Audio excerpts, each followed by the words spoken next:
Greetings again, one and all, back to the Tolkien podcast called Exploring Arda.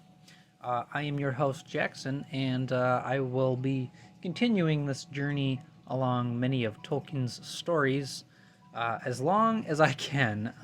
As long as I have a few listeners, even if a few of you guys are out there continually listening, that would I would appreciate it greatly and immensely. And if you guys have already listened to the first episode here and have come back, well, welcome back. I'm glad to have you back. Hopefully, you guys didn't mind my terrible narrative reading and my thoughts about each paragraph or two. Hopefully, I can keep this style for the show up kind of like this because of my deep delve into each book. Just because I want to really want to be immersed into Tolkien's works, especially this year. I really wanted this year to be a very explorative, well, yeah, explorative because of the whole exploring Arda thing. But I just wanted to get really deep into the history of Arda itself and of just of Tolkien, his other works as well, just to see how expansive this guy's mind was, because it's just amazing. But other than that, be sure to check out my other podcast called Drink and Dried, where I co-host with my friend Angel, and we talk about a whole bunch of nerdy stuff, from movies to shows to D&D, and we would also greatly appreciate it if you guys checked that show out as well. And I forgot to mention from the other one that we also did a spin-off a little bit on the app called Castbox. So if you guys have Castbox, you can look up a little mini show called Books and Baggins, where we pretty much went through the whole book of Fellowship of the Ring and compared it to the movies of how well they did what, and then just other summaries of what happened during the chapters. So it was really fun, and it kind of led me to the forming of this project of my own. So it's interesting. It was interesting and fun and humorous, and this one's more of just a straight up just summary and my own thoughts. So with that all being said, let's jump into the next segment of the Silmarillion called Valaquenta, account of the Valar and Maiar according to the lore of the Eldar. And I really do like this, actually, that pretty much all of this is the Eldar writing the history and the creations of Arda, just to keep the memory going. Like, this is what happened because they had the Valar to help them, just in the whole habitation and sustaining of Arda. So I thought it was pretty cool. So here we go. In the beginning, Eru, the one who in the Elvish tongue is named Ilúvatar, made the Ainur of his thought, and they made a great music before him. In this music, the world was begun. Wow, I cannot talk already. Let's start this over. Okay. In this music, the world was begun. For Ilúvatar made visible the song of the Ainur, and they beheld it as a light in the darkness. And many among them became enamored of its beauty, and of its history, which they saw beginning and unfolding as in a vision. Therefore Ilúvatar gave to their vision being, and set it amid the void. And the secret fire was sent to burn at the heart of the world, and it was called Ea. Then those of the Ainur who desired it arose and entered into the world at the beginning of time, and it was their task to achieve it, and by their labors to fulfill the vision which they had seen. Long they labored in the regions of Ea, which are vast beyond the thought of elves and men, until in the time appointed was made Arda, the kingdom of earth. Then they put on the raiment of earth and descended into it, and dwelt therein. So we get kind of like a really brief summary of what was going on in the last chapter, pretty much, of how he formed the world, and the Ainur are now into the earth. And the next segment is called Of the Valar. So pretty much we just get to talk about who the Valar are. Valar are. Yar! And who they're paired with or who they're not paired with, and where their regions are, and all that fun stuff. So be prepared for many names ahead because there definitely are many names here. So let's begin. The great among these spirits the elves name the Valar, the powers of Arda, and men have often called them gods. The lords of the Valar are 7, and the Valier, the queens of the Valar, are 7 also. These were the names in the Elvish tongue as it was spoken in Valinor, though they have other names in the speech of the elves in Middle-earth, and their names among men are manifold. The names of the lords in due order are Manwe, Ulmo, Aule, Orome, Mandos, Lorien, and Tulkas. And the names of the queens are Varda, Yavanna, Nienna, Este, Vaire, Vana, and Nessa. Melkor is counted no longer among the Valar, and his name is not spoken upon earth. So he's just right out. That's it. No more Melkor, because of pretty much he created the evil on earth. So of course they wouldn't. They're like, no. He's not among the Valar anymore. He's evil. He's bad. Back to the story here. Manwe and Melkor were brethren in the thought of Iluvatar. The mightiest of those Ainur who came into the world was in his beginning Melkor. But Manwe is dearest to Iluvatar and understands most clearly his purposes. He was appointed to be in the fullness of time the first of all kings, lord of the realm of Arda and ruler of all that dwell therein. In Arda his delight is in the winds and the clouds, and in all the regions of the air, from the heights to the depths, from the utmost borders of the vale of Arda to the breezes that blow in the grass. Sulimo he is surnamed, lord of the breath of Arda. All swift birds, strong of wind he loves, and they come and go at his bidding. With Manwe dwells Varda, lady of the stars, who knows all the regions of Ea. Too great is her beauty to be declared in the words of men or of elves, for the light of Iluvatar lives still in her face. The light is in her power and her joy. Out of the deeps of Ea she came to the aid of Manwe, for Melkor she knew from before the making of the music and rejected him, and he hated her, and feared her more than all others whom Eru made. Manwe and Varda are seldom parted, and they remain in Valinor. Their halls are above the everlasting snow upon Oyolose, the uttermost tower of Tenequetzal, tallest of all the mountains upon earth. Then Manwe there ascends his throne and looks forth. If Varda is beside him, he sees further than all other eyes through mist and through darkness, and over the leagues of the sea. And if Manwe is with her, Varda hears more clearly than all other ears the sound of voices that cry from east to west, from the hills and the valleys, and from the dark places that Melkor has made upon earth. Of all the great ones who dwell in this world, the elves hold Varda most in reverence and love. Elbereth they name her, and they call upon her name out of the shadows of Middle-earth, and uplift it in song at the rising of the stars. Yeah, so sorry, that was a lot to really talk through. This is the power couple of the Silmarillion. You get Manwe, who is, first of all, just like the closest to Iluvatar, who's the brother of Iluvatar. So he has so much just power and just closeness both to Iluvatar and Melkor. Not only that, his his surname was Lord of the Breath of Arda. So he's literally making sure that Arda has all that sustainability that the children need to survive, pretty much. And it's just incredible. And he's also the king, king of the Valar, pretty much. And then his wife, obviously, is Elbereth. And so many, well, I mean, it's Varda, but I mean, many of us recognize the name of Elbereth. And I actually kind of say that at the end. Well, I did say it at the end of the first episode, and I might leave out the Gilthoniel part. I'll probably just say the light of Elbereth be with you guys, because I think that's a little better.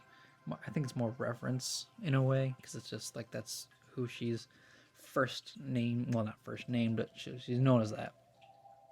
But pretty much, she rejected Melkor, and Melkor was like, "Yeah, I don't like that. I hate you now." So it's just like, "Hey, you want to come work with me?" And she's like, "Nah." And then he just gets pissed off, and then he hates her from now on. So, but she is also the Lady of the Stars, and the light of Ilúvatar is still in her face. So, like, she is like one of the most holiest Valars. So, of course, she is at the utmost respect. So, is this couple is just incredible for me. So, back to it. Ulmo is the Lord of Waters. He is alone. He dwells nowhere long, but moves as he will in all the deep waters about the earth or under the earth. He is next in might to Manwë, and before Valinor was made, he was closest to him in friendship. But thereafter he went seldom to the councils of the Valar, unless great matters were in debate. For he kept all Arda in thought, and he has no need of any resting place. Moreover, he does not love to walk upon land, and will seldom clothe himself in a body after the manner of his peers. If the children of Eru beheld him, they were filled with a great dread. For the rising of the king of the sea was terrible, as a mounting wave that strides to the land, with dark helm foam-crested and raiment of mail shimmering from silver down into shadows of green. The trumpets of Manwë are loud, but Ulmo's voice is deep as the deeps of the ocean which he only has seen. Nonetheless, Ulmo loves both elves and men, and never abandoned them, not even when they lay under the wrath of the Valar. At times he will come unseen to the shores of Middle-earth, or pass far inland up firths of the sea, and there make music upon his great horns, the Ulimuri, that are wrought of white shell. And those to whom that music comes hear it ever after in their hearts, and longing for the sea never leaves them again. But mostly Ulmo speaks to those who dwell in Middle-earth, with voices that are heard only as the music of water.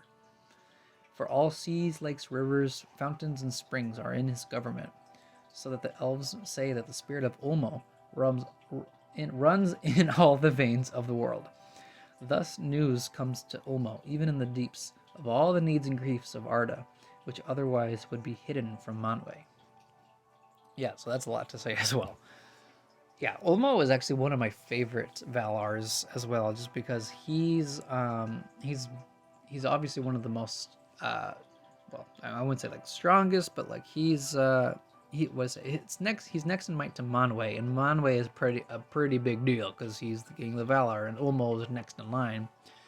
And I always picture him not quite like Poseidon, but like just this huge elemental like being that could have some wrath if you angered him enough, but for the most part he just like keeps in control of the seas, which are terrible, first of all, like just to keep track of because there's so much.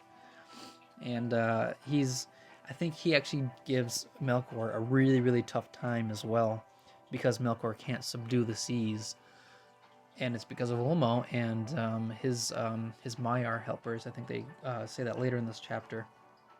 And it's just like the whole concept of just Ulmo going by himself, just making his own, home, just wherever he wants to go because he's control of the seas. And if he wants to come up, then everybody's afraid of him. So, and I could probably see why. So, back to it.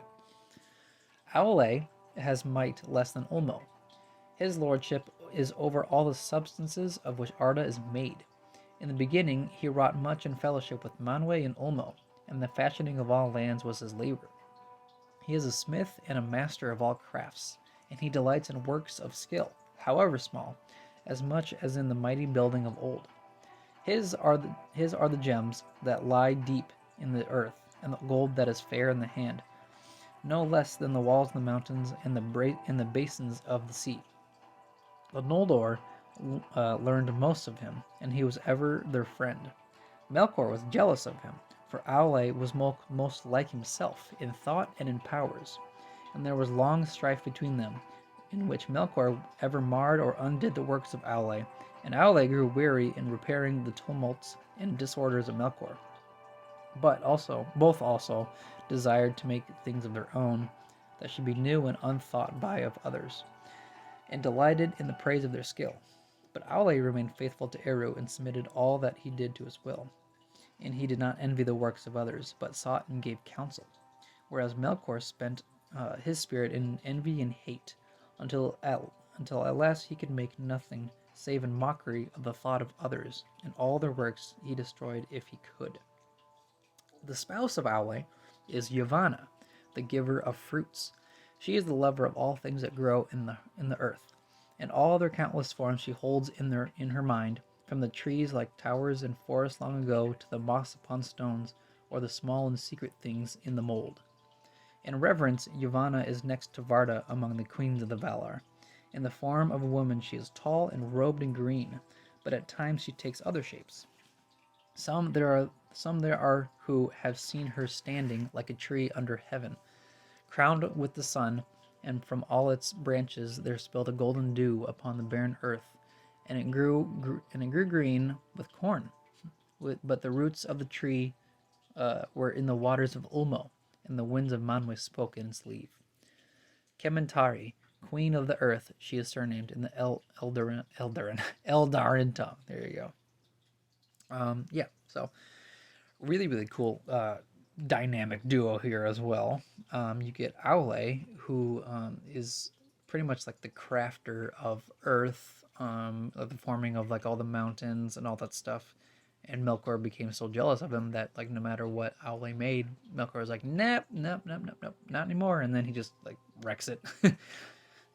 He's just really jealous of his power, pretty much. And then Yavanna, she's one of my favorite Valier, just because of what she does later with the two trees of Valinor and whatnot. And she's pretty much just loves everything that grows. She just loves nature, just in general. And the whole thing of her image being like a tree under heaven, crowned with the sun, it's amazing. Oh man, it's just that is the most nature-themed goddess you could probably think of, really, in my view. So it's incredible how he made that image, or how Tolkien made that image look like. So back here again, the Fanturi, masters of spirits, are brethren, and they are called most often Mandos and Lorien. Yet these are rightly the names of the places of their dwelling, and their true names are Namo and Irmo. Namo, the elder, dwells in Mandos, which is westward in Valinor. He is the keeper of the houses of the dead, and the summoner of the spirits of the slain. He forgets nothing, and he knows all things that shall be, save only those that lie still in the freedom of Iluvatar. He is the doomsman of the Valar, but he pronounces his dooms and his judgments only at the bidding of Manwë.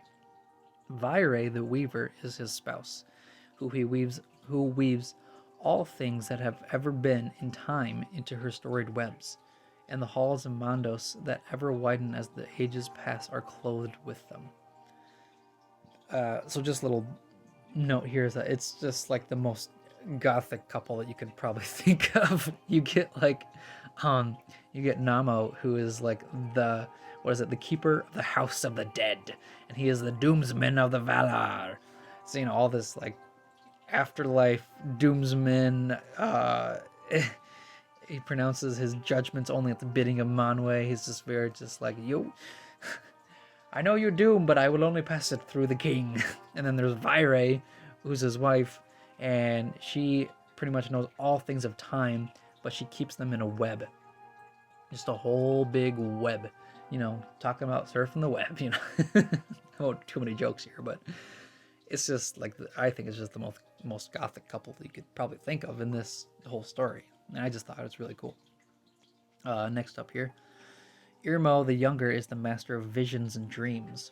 In Lorien are his gardens in the land of the Valar, and they are the fairest of all places in the world, filled with many spirits. Este the Gentle, healer of hurts and of weariness, is his spouse. Gray is her raiment, and rest is her gift. She walks not by day, but sleeps upon an island in the tree-shadowed lake of Lorelin. From the fountains of Irmo and Este, all those who dwell in Valinor, I really cannot talk today, who dwell in Valinor draw refreshment, and often the Valar come themselves to Lorien, and there find repose and easing of the burden of Arda. So pretty much Irmo and Este are the healers, kind of like the clerics almost of Valar, of the Valar, and pretty much just of Valinor itself, like the whole land. And they're just very gentle and just at ease, just like come here for healing and whatnot. And all the Valar are like, yeah, yeah, we need it. Next up here, mightier than Este is Nienna, sister of the Fanturi. She dwells alone. She is acquainted with grief and mourns for every wound that Arda has suffered in the marring of Melkor. So great was her sorrow as the music unfolded that her song turned to lamentation long before its end, and the sound of mourning was woven into the themes of the world before it began. But she does not weep for herself, and those who hearken to her learn pity and endurance and hope. Her halls are west of west. West of west. Yeah, that's really far. Upon the borders of the world, and she comes seldom to the city of Valamar, where all is glad. She goes rather to the halls of Mandos, which are near to her own, and all those who wait in Mandos cry to her, for she brings strength to the spirit, and turns sorrow to wisdom. The windows of her house look outward from the walls of the world.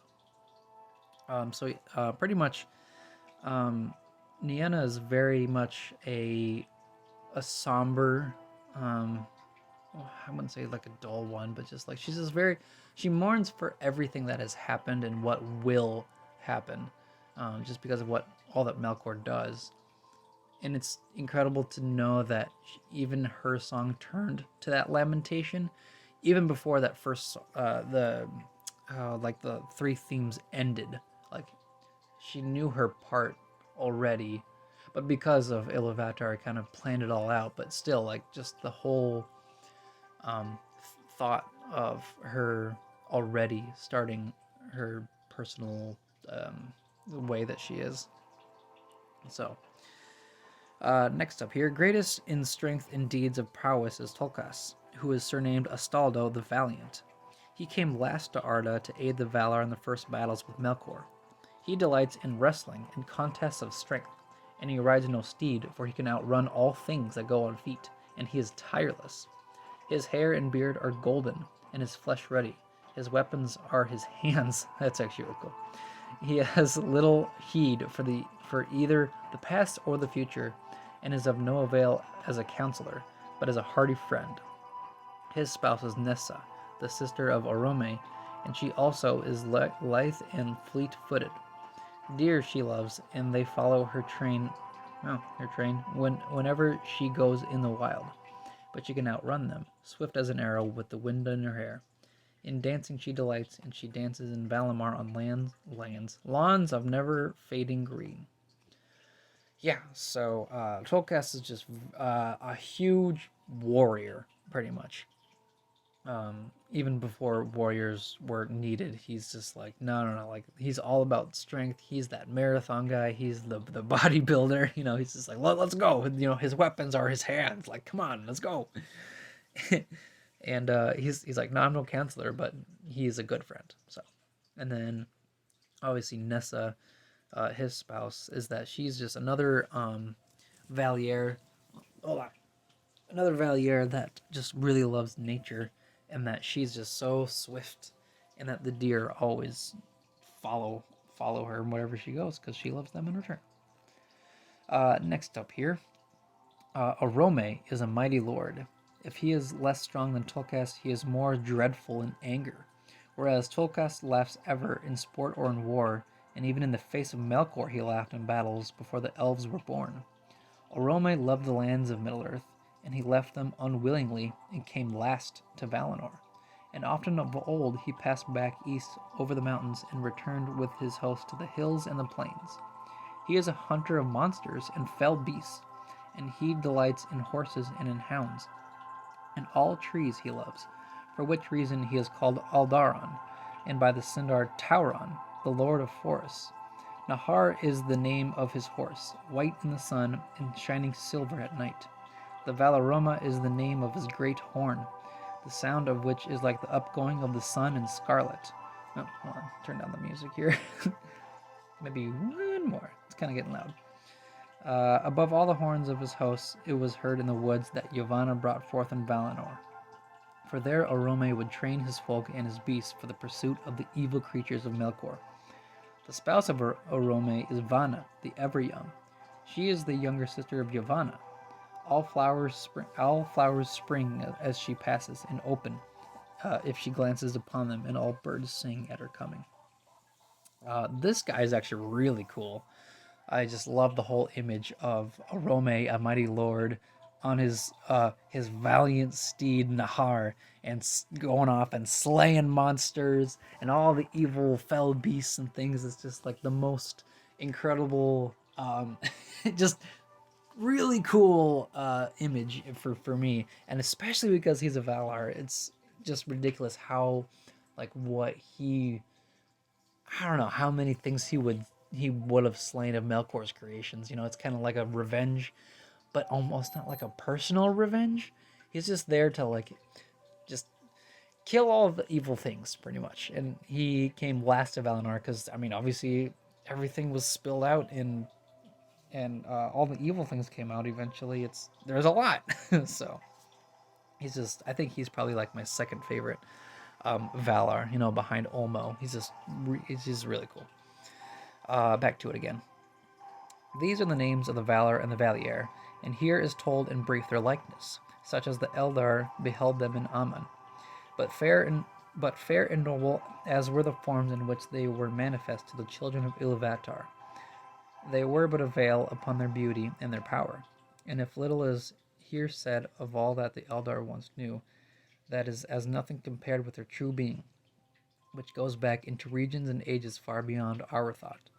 Among them 9 were of chief power and reverence, but 1 is removed from their number, and 8 remain, the Aratar, the high ones of Arda, Manwe and Varda, Ulmo, Yavanna and Aule, Mandos, Nienna, and Orome.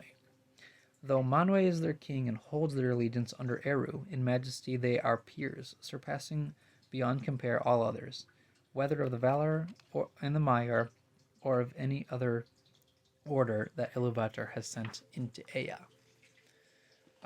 So pretty much we just kind of go back and be like, well, okay, so yeah, they might seem like really high and mighty in the glimpse of, the Eldar, but they're like, oh, these were just like the raiments that they just put on. So that just kind of goes to speak how incredible and powerful that these Valar really are.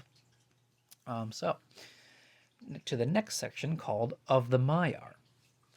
With the Valar came other spirits whose being also began before the world, of the same order as the Valar, but of less degree. These are the Maiar, the people of the Valar, and their servants and helpers. Their number is not known to the elves, and few have names in any of the tongues of the children of Ilúvatar. For though it is otherwise in Aman, in Middle-earth the Maiar have seldom appeared in form visible to elves and men. Chief among the Valar, chief among the Maiar of Valinor, whose names are remembered in the histories of the elder days, are Ilmare, the handmaiden of Varda, and Eonwe, the banner-bearer and herald of Manwe, whose might in arms is surpassed by none in Arda. But of all the Maiar, Osse and Uinen are best known in the children of Ilúvatar. So actually, before we go further, is that I just think the Maiar, to me, are basically the disciples of the Valar, who are obviously the disciples of Ilúvatar. So the whole concept of Maiar, which many of us Lord of the Rings nerds know that Gandalf is a Maiar. And it definitely makes sense because I know that, like, he says it when he's battling the Balrog, I think it is, in Moria, where he's a servant of the secret fire. And that goes all the way back here to the very beginning of the Silmarillion. Obviously, the secret fire being the imperishable flame. So when it's like when I was first reading the Silmarillion, and that just kind of like jogged me back to that whole memory of him fighting that and saying that. It's just really, really amazing how far back the Maiar go. But let's go back to the story here. Osse is a vassal of Ulmo, and he is master of the seas that wash the shores of Middle-earth. He does not go in the deeps, but loves the coasts and the isles, and rejoices in the winds of Manwë. For in storm he delights, and laughs among the roaring of the waves. His spouse is Uinen, there you go, the lady of the seas, whose hair lies spread through all waters under sky. All creatures she loves that live in the salt streams, and all weeds that grow there. To her mariners cry, for she can lay calm upon the waves, restraining the wildness of Osse. The Númenóreans lived long in her protection, and held her in reverence equal to the Valar. So here we get kind of like the, pretty much the servants of Ulmo, where Osse is very wild, and he does what he wants. He's just very sporadic with his ways, but he does love to like explore like the boundaries of Arda, I guess, like from like the sea point view.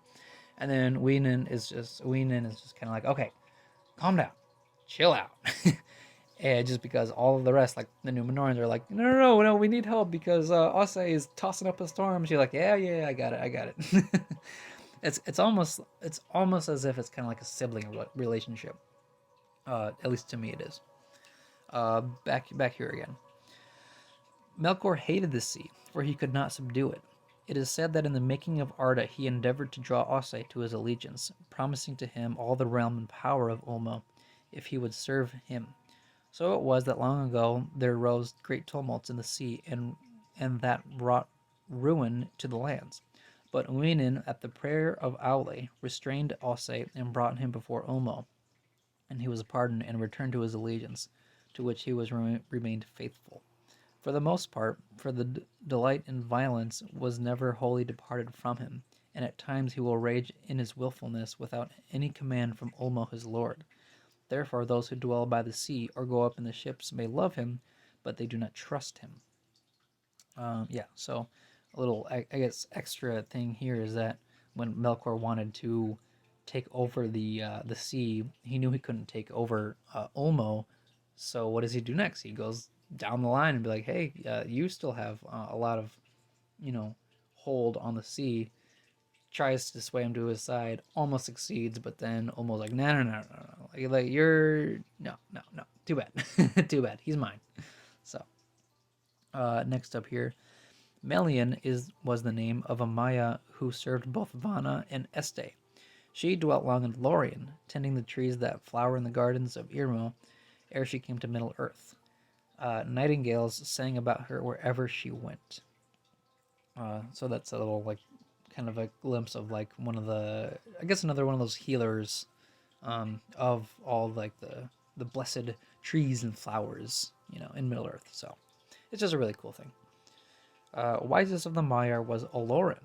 He too dwelt in Lorien, but his ways took him often to the house of Nienna, and of her he learned pity and patience. So we go back to Nienna again, that Lorien, he's like, well, he did dwell a bit in Lorien, where he's like, he learned like the ways of healing, but he also wanted to learn the opposite side, I guess, of all the hurts. So he goes to Nienna, and he's like, oh, so there's two sides. So just thought that was actually an interesting point there too. Of Melian, we go back to her again. Of Melian, much is told in the Quenta Silmarillion, but of Olorin that tale does not speak. For though he loved the elves, he walked among them unseen, or in form as one of them, and they did not know whence came the fair visions or the promptings of wisdom that he put into their hearts. In later days he was the friend of all the children of Iluvatar, and took pity on their sorrows, and those who listened to him awoke from despair and put away the imaginations of darkness. So, pretty much we get to learn more of Melian later on in the Quenta Silmarillion, like way later. But as for Olorin, he takes what he has learned on both sides of healing and hurt, and he goes about Middle Earth and pretty much just talking to the children of Iluvatar about it, because he walks among them and kind of gives them advice in a way that I kind of thought in this way, that he goes about in with all of this knowledge, and they appreciate it too. So that's just kind of my thoughts on that. So now we come at last to the final segment here, called Of the Enemies. Last of all is set the name of Melkor, he who arises in might. But that name he has forfeited, and the Noldor, who among the elves suffered most from his malice, will not utter it. And they name him Morgoth, the dark enemy of the world. Great might was given to him by Iluvatar, and he was coeval with Manwë. In the powers and knowledge of all the I cannot talk today. In the powers and knowledge of all the other Valar he had part, but he turned them to evil purposes, and squandered his strength in violence and tyranny. For he coveted Arda and all that was in it, desiring the kingship of Manwë and dominion over the realms of his peers. From splendor he fell through arrogance to contempt for all things that save himself, a spirit wasteful and pitiless. Understanding, he turned to subtlety in perverting to his own will all that he could use, until he became a liar without shame. He began with the desire of light, but when he could not possess it for himself alone, he descended through fire and wrath into a great burning, down into darkness. And darkness he used most in his evil works upon Arda, and filled it with fear for all living things. So we kind of get like the whole sense of why Melkor is also named Morgoth, and also why, at the beginning, why Melkor just does what he does, or continues to do. That since he didn't get the light for himself, the one that he saw at the beginning with the imperishable flame and whatnot, that he used the opposite, really, because that's what he's kind of known for in the Silmarillion, is twisting or making the opposite of what the Valar or of what Iluvatar had made, something that was not made of light but of darkness. That whole twisted mind aspect of it. So back to it again. Yet so great was the power of his upraising that in ages forgotten he contended with Manwë and all the Valar, and through long years in Arda held dominion over most of the lands of the earth. But he was not alone. For of the Maiar many were drawn to his splendor in the days of his greatness, and remained in that allegiance down into his darkness. And others he corrupted afterward to his service with lies and treacherous gifts. Dreadful among these spirits were the Valarakar, the scourges of fire that in Middle-earth were called the Balrogs, demons of terror. Among those of his servants that have names the greatest was that spirit whom the Eldar called Sauron, or Gorthar the Cruel.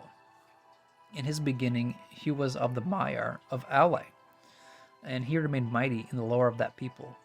In all the deeds of Melkor the Morgoth upon Arda, in his vast works and in the deceits of his cunning, Sauron had a part, and was only less evil than his master in that for long he served another and not himself.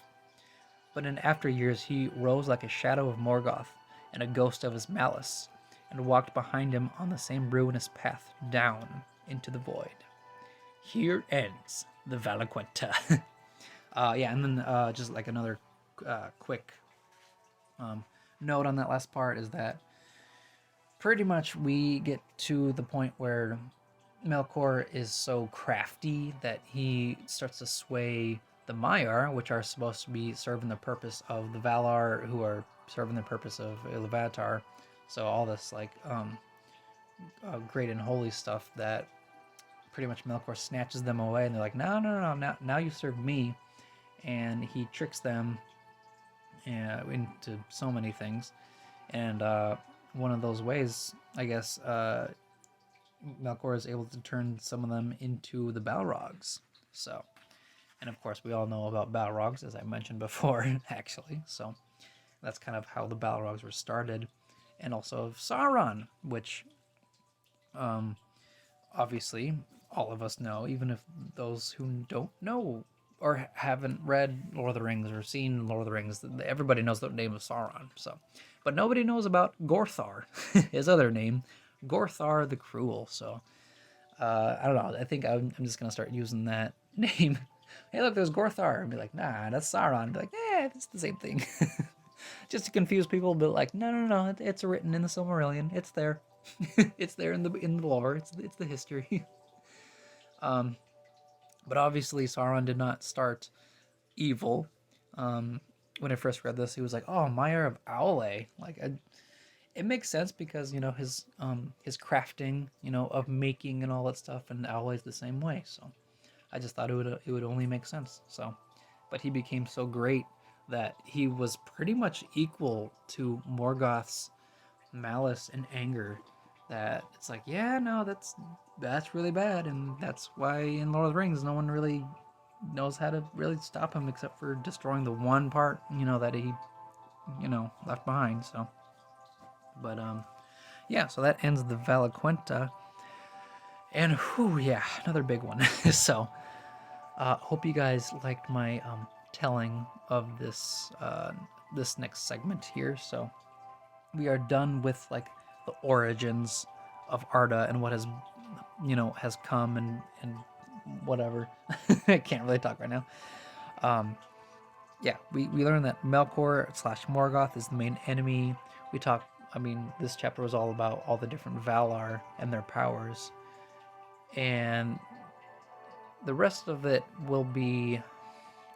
We start off with the Valar, obviously, and then there's so much that happens afterward. But that will be for further episodes if you guys continue to listen to this, which I really hope you guys are. Our next humongous segment of the Silmarillion is called Quenta Silmarillion, which begins all the chapters. So the next episode, I will begin the very first chapter there. So with that all being said, just be sure to keep listening for more episodes if you like this kind of format. If you don't, I can always find a different way to maybe condense the chapters. If you don't want me to go line by line, I can always do that. But if you do like this, keep on listening. Comment maybe saying that, yeah, you're doing a good job of inputting my own thoughts and feelings, I guess, of this book and whatnot. I would greatly appreciate it very, very, very much. So with that all being said, stay tuned, and may the light of Elbereth be with you all. Farewell.